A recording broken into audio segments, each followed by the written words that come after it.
Hello world and all who inhabit it, my name is Jessica, my pronouns are she, her, and truly, what can I say? I just can't seem to stop winning on my channel lately. So, here's the deal.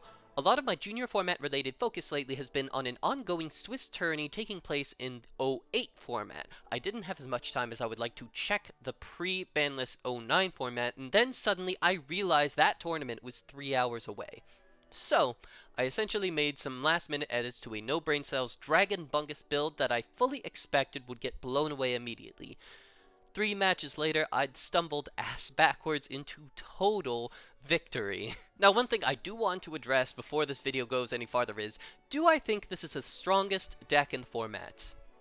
No. By my guess, the 4 strongest decks in pre-09 banlist junior format are Dragon, Fish OTK, Earthbound Immortals, and Blackwing. The thing is, I consider the actual ranking of those 4 deck types highly debatable and unsolved. Fish immediately win the game if they stick Super Ancient Deep-Sea King Coelacanth, but have to play a bunch of Garnets to do it. Earthbound Immortals gets a huge amount of damage very quickly and has great synergy with Geartown, but the reliance on the field spell to keep board presence can screw them over very quickly. Blackwing are kind of a surprise this format, essentially one of the first cases of a TCG deck that wasn't already based on summoning huge dudes constantly, being able to mostly just do their same strategy in junior format and get away with it. Blackwing is perfectly capable of taking matches off of Dragon and Immortals, but I think they're a bad matchup versus Fish OTK. So, I guess you could say 09 is a format with a lot of interesting deck variety, as there are at least 4 decks you can apparently win games with.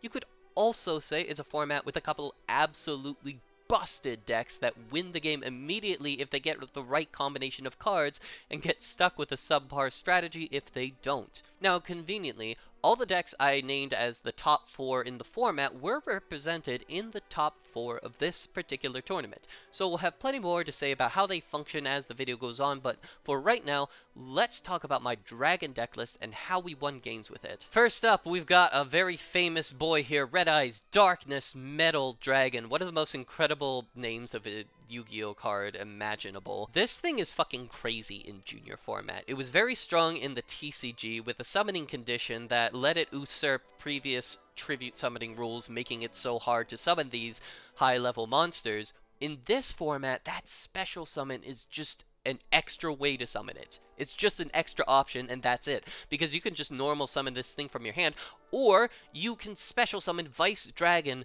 banish it to special summon Red Eyes Darkness Metal Dragon, special summon with Red Eyes Darkness Metal Dragon, and then you still have your normal summon for the turn. This thing makes it so easy to get bunguses on the field. In some ways, it's better than the Creator, a banned card. We just mentioned him, but we are playing 3 Vice Dragon, who is kind of one of the MVPs of this format. The way that he interacts with Red Eyes Darkness Metal Dragon, of course, is amazing, but a wing beat of Giant Dragon is also super important to our strategy, and Vice Dragon also is great with that card. The next entire segment of dragons are just dragons with incredible protection, and that's really one of the main arguments to even play a dragon deck. This format is these cards, among all the bunguses that are available to us, have some of the best protection effects of any normal summons you're going to find.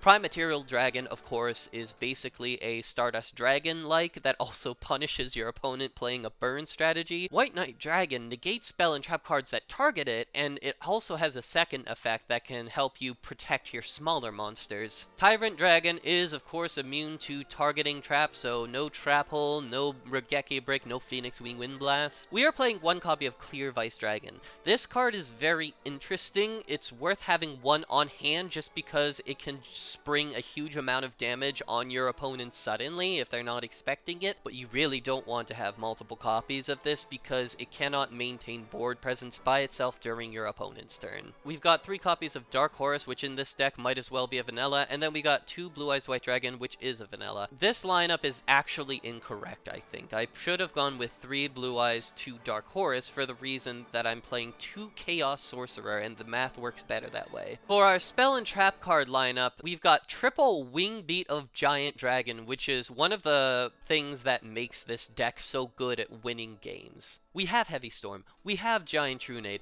Everybody has 2 cards that can clear all spells and traps on the field. Dragons can play 5 of them. They can play 5 of them, and this deck also has several ways to get extra monsters out on the field. And even if you don't have a way to get an extra monster on the field, sometimes it still is good to just use a normal summon to pop all the spells and trap cards on the field. Of course, we've got Heavy, Storm, and Giant Trunade. We're playing 1 Future Fusion. Goes well with the Chaos Sorcerer, and it's also still extremely funny to threaten your opponent with 5-headed and or Blue Eyes Ultimate Dragon. We're playing our 1 of Dark Hole here, and then 2 Trade-In. The Trade-In was a mistake. I don't think that using your 1 spell activation per turn to go +0 is a good strategy in this format. For the trap lineup, you'll notice that we are playing 9 spells and 14 trap cards. That's very important. That was the state of the format at the end of 08, and it is very much the state of the format at the beginning of 09. If you want to not get blown out of the water, you really need to be playing more than 11 trap cards. With that in mind, we are playing 2 Phoenix Wing Windblast. Frequently, sending cards from your hand to the graveyard is no problem at all if you've got Red Eyes Darkness Metal Dragon. Meanwhile, blanking your opponent's next draw can often be catastrophic. Triple Bottomless Trap Hole, still the best trap card in the format. We're playing 2 Threatening Roar because everybody and their fucking mom can OTK us right now. Our 1 of Dimension Wall, 1 Royal Decree, triple Torrential Tribute. This might also be a mistake because Torrential Tribute is good to clear your opponent's board, bad if you're trying to maintain your own board presence. And then we've got our 1 of Dust Tornado and Call of the Haunted. The side deck, we're playing a Clear Vice Dragon to cope, 3 End of Anubis, 2 Mystical Space Typhoon, triple Royal Oppression, 1 Phoenix Wing Windblast, triple Wabaku, and 2 Karma Cut. Alright, that is the deck. Let's take a look at the duels. Our first match of the day is versus Cody Beer. Right off the bat, beats me in rock, paper, scissors. Cody Beer goes ahead and has me go first, which is probably the correct move, but I do draw the 1 of Future Fusion, so I am right away starting off in a fantastic position. I just go ahead and send 4 Dragon Bunguses and 1 Clear Vice Dragon. I also set Dimension Wall, opt not to summon Prime Material Dragon, and just pass. Cody Beer sets Shadow Spell, normal summons Volcanic Rocket, uses Volcanic Rocket to add Tri-Blaze Accelerator, activates regular Blaze Accelerator, and passes it back to me. This is turn 1 of Future Fusion. I draw Red Eyes Darkness Metal Dragon. Normal summon Prime Material Dragon, which I feel pretty good about, and Torrential Tribute, Mirror Force, and the like doesn't handle it. Go to battle phase, use Prime Material Dragon to attack into Volcanic Rocket, and it falls. Go ahead and set a Phoenix Wing Windblast, pass it back to Cody Beer.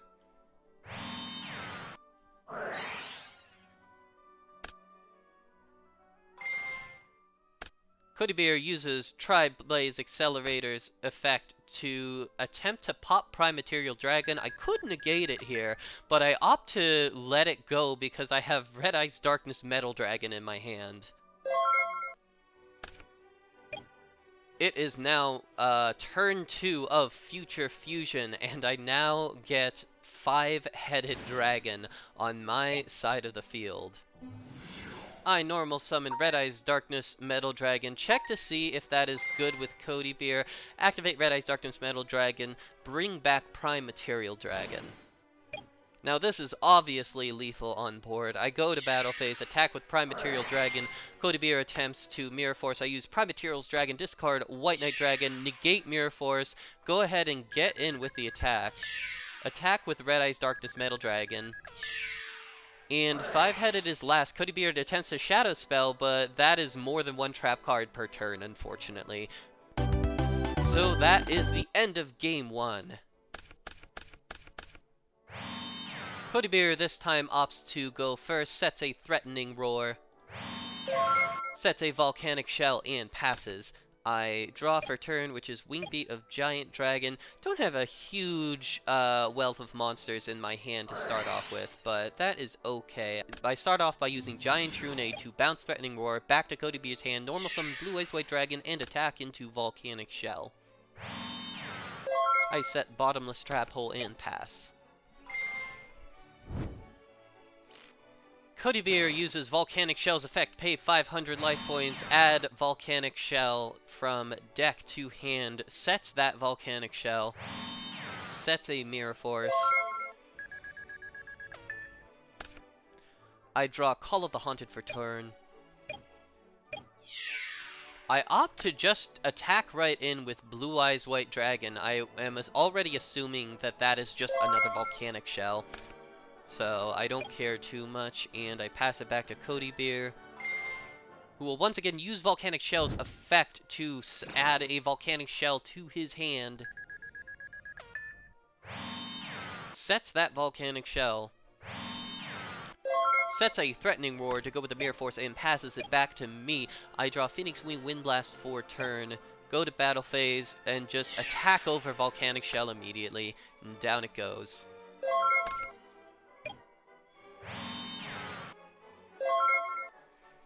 Cody Beer doesn't have anything other than setting a second Mirror Force and passing.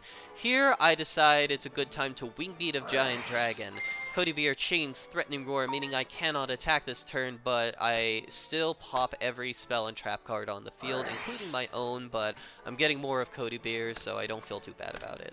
And there goes the double Mirror Force. I normal summon Blue Eyes, set Bottomless Trap Hole, and pass it back to Cody Beer. Cody Beer once again sets Boku and passes it back to me. I draw good old Red Eyes Darkness Metal Dragon.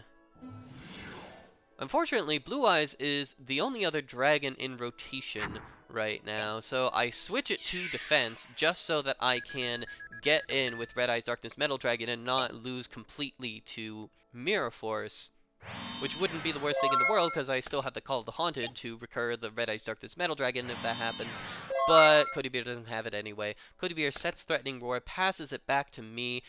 I continue to attack with one monster at a time. I'm continuing to be careful with Cody Beer's back row. Cody Beer draws another Waboku, so it will take a couple turns to get to his life points, and I'm realizing at this point that I should have probably played more copies of Royal Decree. That being said, I do have Heavy Storm in my hand, and I could clear the board if I wanted to. It's arguable whether I should, but I have set a lot of trap cards by this point. Cody Beer sets Volcanic Recharge. I use Phoenix Wing Wind Blast, discard Dimension Wall, pop the card that Cody Beer just set. I draw a fucking trade-in for a turn, and I don't have any 8 stars, so it's not like I can do much with it. Cody has another Waboku. And the Waboku Threatening Roar line has ended. Cody Beer spent a lot of turns trying to get combo together. In the end, though, could not survive long enough against Dragon Bungus to do that. Second match of the tournament was versus Aslion. I don't mind telling y'all, I did not expect to win this one. Aslion says, good luck, have fun. I say, I wish you no luck, some fun.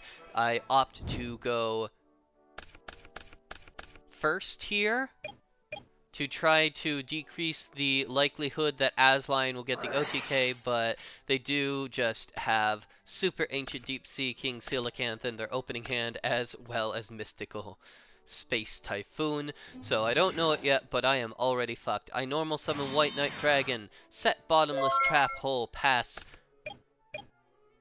Aslion goes to main 1, activates Mystical Space Typhoon, uses it on Bottomless Trap Hole, and normal summons Super Ancient Deep Sea King Coelacanth. I realize Aslion has Fishborg Blaster, and I admit defeat. Well, game 2, I opt to go first, which Aslion explains to me in a moment is the correct play. Aslion explains here that Fish needs to get exactly Coelacanth and Premature Burial in order to OTK turn 1, so it's one of the more difficult ways for them to OTK, so it is correct to make them go first. And it's looking like Aslion is not starting off with the most ideal opening hand, so they opt to Magical Mallet. Draw 3 new cards. set Bottomless Trap Hole, set Oystermeister. As we can see with Aslion's current board state, that is the issue with fish. If you get a Super Ancient Deep Sea King Coelacanth, you can win the game immediately, but you do have to play these individual cards that do nothing by themselves in order to make that happen, and Aslion has gotten stuck more on the stuff that does nothing side of the deck this round. So I'm able to start by special summoning Vice Dragon, which isn't particularly useful in this context, it's just for vibes. I use Wing Beat of Giant Dragon, send it back to the hand to destroy that Bottomless Trap Hole. Now, I'm not used to playing with Vice Dragon too much yet, so I do misplay here and special summon it rather than normal summoning it, and I don't realize it yet, but this Vice Dragon is now at half attack. Proceed to battle phase, attack into Aslion's puny little fish. Pass turn, it is Aslion's, and they're going to go ahead and normal summon Master Gig, which is one of the new extremely powerful monsters in 2009 format. Aslion doesn't opt to use the very strong effect here, just attacks over Vice Dragon, and then in a moment has to remind me that Vice Dragon is not at 2000 attack anymore because of my mistake.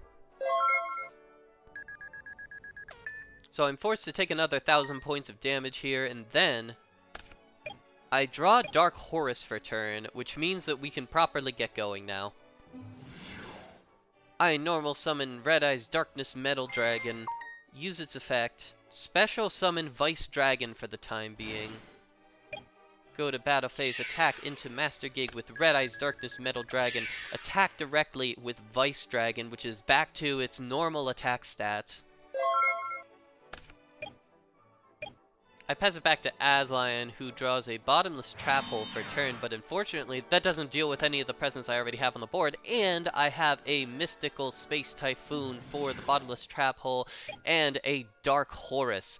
It's a little bit of a risk, but I end up attacking with Vice Dragon first, which pays off as Aslion concedes the game. Heading on into Game 3, I'm able to start off pretty strong with Waboku and Prime Material Dragon. Aslion has a Heavy Storm, but I'm able to chain Waboku, so Prime Material Dragon is not going anywhere for the time being. Aslion normal summons White Knight Dragon, sets Bottomless Trap Hole, and passes it. I have a Mystical Space Typhoon in my hand, so right off the bat I am kind of favored in this matchup. I pop Bottomless Trap Hole, normal summon Dark Horus, trade with White Knight Dragon with my Dark Horus, attack directly with Prime Material Dragon, set Bottomless Trap Hole, and pass it back to Aslion.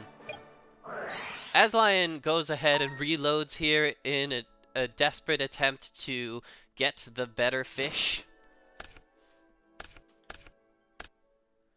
Aslion does not get the better fish. Aslion sets Call of the Haunted and passes. I draw Chaos Sorcerer for turn, which won't be terribly relevant until I am able to get Prime Material Dragon into the graveyard. Aslion attempts to Call the Haunted, White Knight Dragon. I'm able to use Bottomless Trap Hole, which is a card that does not target, so it works on White Knight Dragon, and I get in for another 2400 damage. Aslion normal summons Master Gig, attacks into Prime Material Dragon, and sends it back to me.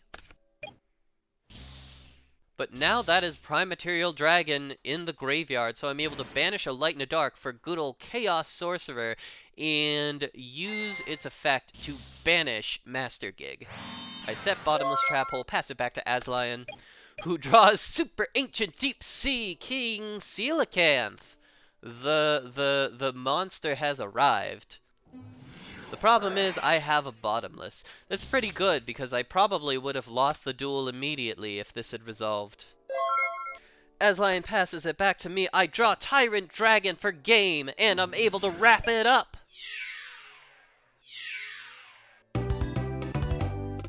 Aslion putting on a good effort here with a Fish OTK deck that absolutely demolished several previous opponents. In this case, he wasn't able to draw the nuts and fell to the Dragon Bungus. By defeating Aslion, I have secured my spot in the finals. However, before we get to that, we are going to go ahead and watch the bronze match between Aslion and Jasonothegreat, just to go ahead and give you an idea of how Fish fares against Blackwing. Jasonothegreat starts the game by setting Bottomless Trap Hole, opts not to summon any sort of monster, which makes a certain amount of sense when you see what's in his hand. You could say, given what is about to happen, it would have been better if he played one, but I'm not certain it would have mattered, unfortunately. Aslion normal summons Super Ancient Deep Sea King Coelacanth after using MST to pop Bottomless Trap Hole. Uses Super Ancient Deep Sea King Coelacanth to bring out a Oyster Meister and a Royal Swamp Eel, which is synced up into a Dark Strike Fighter, as well as a Golden Flying Fish and a Royal Swamp Eel, which Aslion syncs up into a Light End Dragon. Aslion gets in with 1 billion damage here. Even if he didn't have game on board, he still would have been able to use Dark Strike Fighter's effect in main phase 2. So, an overwhelming turn 1 victory for Aslion on the back of Super Ancient Deep Sea King Coelacanth. We start off game 2, things are a little bit dicier for Aslion. They start off with a reload to switch out their entire hand.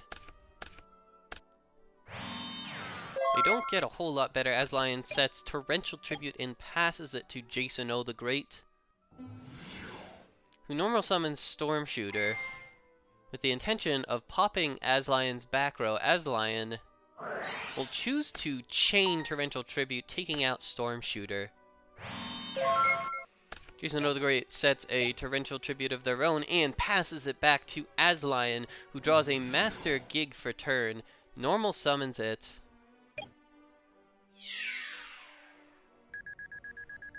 Jasonothegreat opts not to use the Torrential Tribute here, which I think is a mistake. Aslion sets Call of the Haunted and passes. Jasonothegreat finally gets the Black Whirlwind on the field. This card is the heart and soul of the Blackwing strategy. It's a way to always stay above your opponent in cards, and then you use Gale the Whirlwind and Kalut to always win battles. In this instance, Jasonothegreat is able to get some stuff done, but by no means is it the end of the game here.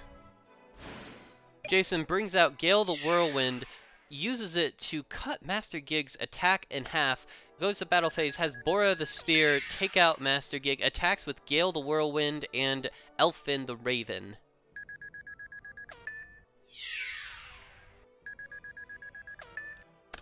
Jason decides that he's also going to get in with Kalut to increase the amount of damage that Aslion takes here. We head on into main phase 2. Jasonothegreat brings out a Dark Strike Fighter, declares its effect, tributes Elfin the Raven, inflicts 1200 damage, tributes itself, inflicts 1400 damage, leaving Aslion all the way down at 100 life points. During the end step, Aslion activates Call of the Haunted to bring back Master Gig. Jason has Torrential Tribute.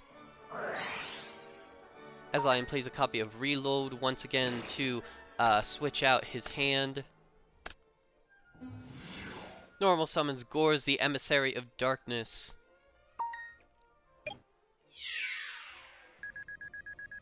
Attacks directly, sets Torrential Tribute, and passes it back to Jasonothegreat, who sets a Call of the Haunted.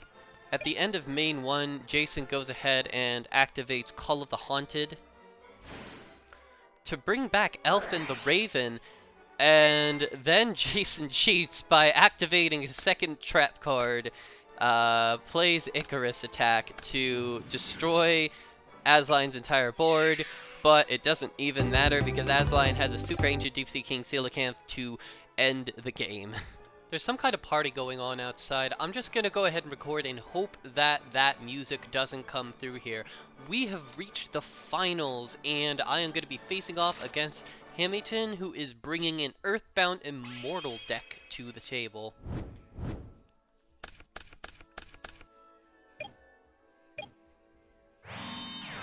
To start the game off, Hamyton sets a 7 Tools of the Bandit, normal summons Ancient Gear, Gadgetron, Dragon, and passes it back to me. Start off with a trade-in. I pitch Tyrant Dragon for cost to draw 2 cards.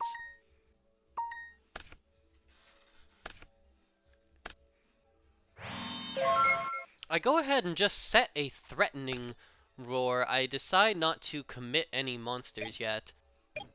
A decision which I may come to regret. In reality, I should have at least just summoned Dark Horus. It would have been better to take less damage, and I could have summoned it with Red Eyes Darkness Metal Dragon. Meanwhile, I attempt to use Threatening Roar to protect my life points. Hamyton has the 7 Tools of the Bandit to negate it, and so I take a huge amount of damage immediately. Hamyton sets Soul Taker and passes it back to me. So I start by special summoning Vice Dragon. Hamyton okays it, and then I'm able to a Wingbeat of Giant Dragon, my Vice Dragon, in order to pop Hamyton's back row. I then special summon Vice Dragon again, banish it in order to special summon Red Eyes Darkness Metal Dragon, use its effect to special summon Dark Horus, normal summon White Knight Dragon, go to battle phase, trade Horus for Gadgetron, trade White Knight for Gadgetron, attack directly with Metal Dragon, set Torrential Tribute, and pass. Hamyton has a Yubel. He sets it and passes it back to me. I normal summon Tyrant Dragon. I use Red MD's effect to bring back White Knight Dragon from the graveyard and attack into Hamyton's Yubel. And just leave it at that for now. Hamyton activates Gear Town. Normal summons Earthbound Immortal, which forces me to Torrential Tribute here because that monster can attack directly and would therefore be able to win the game here. Hamyton does get a Yubel activation off of this, but he drew Terror Incarnate in his hand, so it's not as ideal as it could be. Go back to me. Unfortunately, I draw Blue Eyes White Dragon, but I don't want to commit it to the field because Yubel will destroy it. In reality, it probably would have bought me another turn if I did at least set it. Here, Hamyton discards Gravekeeper's Commandment, and I know where this line goes. He's going to bring Necro Valley to his hand, activate Gear Towns on Destroyed effect, and bring out Gadgetron to win the game, so I admit defeat. Go to game 2. Hamyton activates Gear Town, sets Yubel. Sets Call of the Haunted, sends it back to me. I don't have any great plays to start the game off with, so I decide to just set Hamyton back a turn at least, activate Giant Trunade to bounce Gear Town and Call of the Haunted.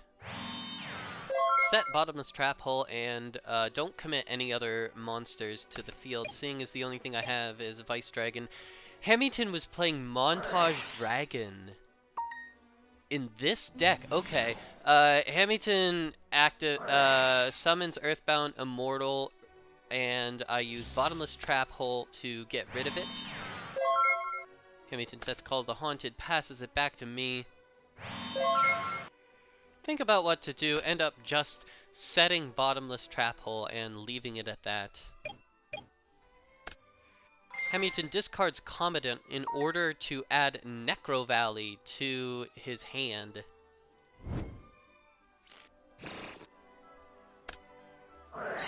Hamyton sends Gear Town to activate Necro Valley. Gear Town's effect activates.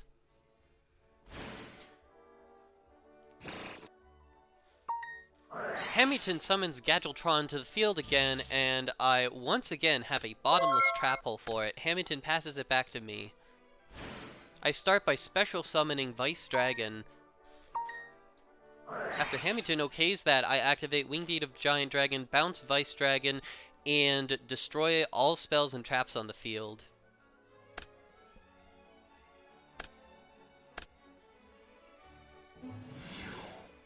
I normal summon Tyrant Dragon here, attack into Hamyton's Yubel, which can't be destroyed by battle, so nothing happens. I set Royal Oppression and pass it back to Hamyton, who sets a new Earthbound Immortal, tributes it off for Yubel.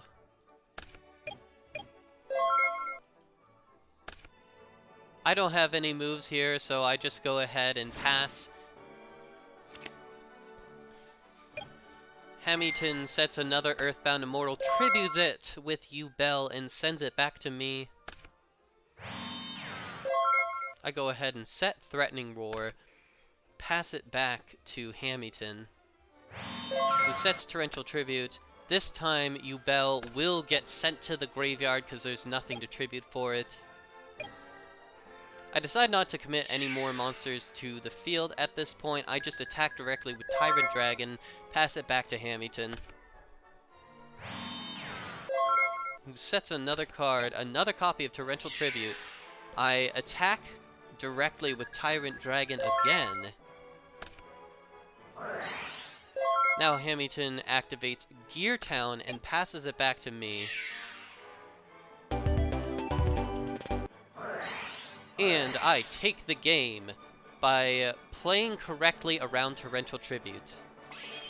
We go into Game 3. That one took a while, but now we are in the final match of the tournament. I start by setting Royal Oppression and just normal summoning Dark Horse to get us started right away. Hamyton has 2 Earthbound Immortals, but no field spells, so he has to start by setting Torrential Tribute and passing it back to me. I attack directly with Dark Horse, don't commit any other monsters to the field. Hamyton sets Bottomless Trap Hole. I once again attack directly with Dark Horse. Set a Dust Tornado. Hamyton finally draws Gear Town. Attempts to attack me directly, and I go ahead and let it go for now. Hamyton sets Bottomless Trap Hole, sends it back to me. Go ahead and normal summon Prime Material Dragon. I activate Royal Oppression and end my turn. Hamyton activates Earthbound Whirlwind. If you control an Earthbound monster, destroy a spell and trap cards your opponent controls, I chain Dust Tornado to destroy Gear Town, and because of how this plays out, Gear Town will miss timing. Hamyton normal summons Earthbound Immortal just with the intention of activating Torrential Tribute, but then I have Prime Material Dragon's effect, and Hamyton has no more plays beyond that, so that is the end of the tournament. And real quick, here are my takeaways from today's tournament. Ban Super Ancient Deep Sea King Coelacanth. Ban Dark Strike Fighter. Probably limit, maybe ban Red Ice Darkness Metal Dragon. Limit a Wingbeat of Giant Dragon. Thank you.